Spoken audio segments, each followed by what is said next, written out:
Subok-subukan ninyo na impeach ang Vice President. I will suggest to her that she should engage me as her defense counsel. Sapagkat hindi na ako masaya dun sa House of Representatives. Pagka nilalaban natin ang katwiran, sinasabihan natin sila kung ano yung tuntunin, kung ano yung dapat gawin para hindi nag-aaway-away. Baligtad po yung nangyayari. Pag ako na nagsasalita, guguluhin nila ako, pagtutulong-tulungan nila ako. Pati nga po yung hopya na kinakain ko, kukunin pa nila. Ganun po. Ganun po yung mga tao yun. Isang araw po, nagsalita ako sa grupo ng mga hilot, yung mga kumadrona. Mga ganito rin karami po, mas marami pa dito. Sabi ko sa kanila, magsusumbong din po ako sa inyo. Kasi, napagalaman ko pagka ang isang bata ay napanganak dito sa mundo at ang nagpaluwal ay kumadrona o yung hilot. Yung bata na yun, matalino pala. Alam niyo kung bakit? Tingnan po ninyo yung mga kasama ko sa Quadcom. Napanganak lahat sila sa ospital. Kaya ako napanganak ako, hilot po. Dahil mahirap lang ang buhay ko. Sabi nila, magkaisa tayo. Gumawa sila ng manifesto. Kailangan kanya magkaisa tayo sa katapatan at paninindigan para alagaan natin ang ating bansa. Paano pagkakaisa yun? Paano magkakaisa ang isang bansa kapag ini-impeach mo ang Vice President? No. Hypocrisy. Nagpapanggap. Nagbabalat kayo. Ano po yung nagpapanggap sa Bisaya para ma-emphasize? Ha? Nagpakarot-ignon. Oh, yun. Translator mo?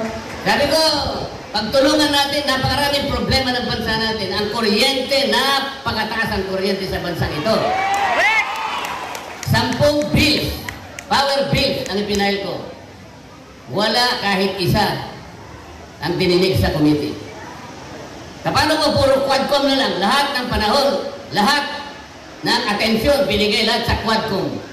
Wala ng panahon para dinggin yung mga panukalang batas na makakabuti sa tao. Ano po ba ang layunin ng ating batas sa kuryente na ginawa 23 years ago? To ensure the delivery of quality and reliable and affordable rates of electricity in this country. So pag sinabi mong secure and reliable, walang brownout. Pag sinabi mong affordable, abot kaya. Abot kaya. Sa Bisaya, barato. O yan, nakita nyo naman. Hindi mo alam yun, Senator Philip Salvador. Sa Justice Committee. Kasi impeach nila yung Vice President. Para hindi na ako siguro makasali, tinanggal nila ako sa Justice Committee. Nasabi ko sa kanila, yun ang akala nyo. Subok-subukan ninyo na impeach ang Vice President. I will suggest to her that she should engage me as her defense counsel. Naku po! Kasi mali na po ang nangyayari. Wala nang justisya. Sabi ko sa kanila, bakit ninyo sinusuri ang confidential funds ng Office of the Vice President? Why? If you are honest in trying to enact a particular law, kasi po, inquiry in aid of legislation. There are more than 400 offices and agencies of government, beneficiaries of confidential funds. They were also notified by the COA. Meron silang audit observation memo.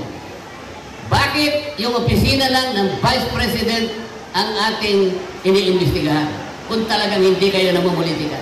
Correct. 400 offices ayaw niyong imbestigahan. Only the office of the Vice President. Politika po ito. Pangalawa, sabi ko, yung pag-audit, yung pag-examine ng mga papel, ng mga reports about public expenditures, ito po ay trabaho ng COA. There is only one office. There is no other office. mandated to audit and examine expenditures of public funds. Only the Commission on Audit. Ang sabi ko, bakit po natin ginagawa ang trabaho ng COA? Kayo naman, Commission on Audit, bakit nyo sinurrender ang inyong tungkulin? Mayroon pong problema dito, sabi ko. Nilalabag natin ang saligang batas. What was delegated can no longer be delegated. Kaya lang po pag ako nagsasalita ng ganito, pinapaalala ko sa kanila, tinuturuan ko sila, ang pinasasagot nila sa akin, yung mga magugulo. Guguluhin nila. Ganito po ang nangyayari sa ating bansa. Sa ngayon po, nakakaawa ang kalagayan ng ating bansa.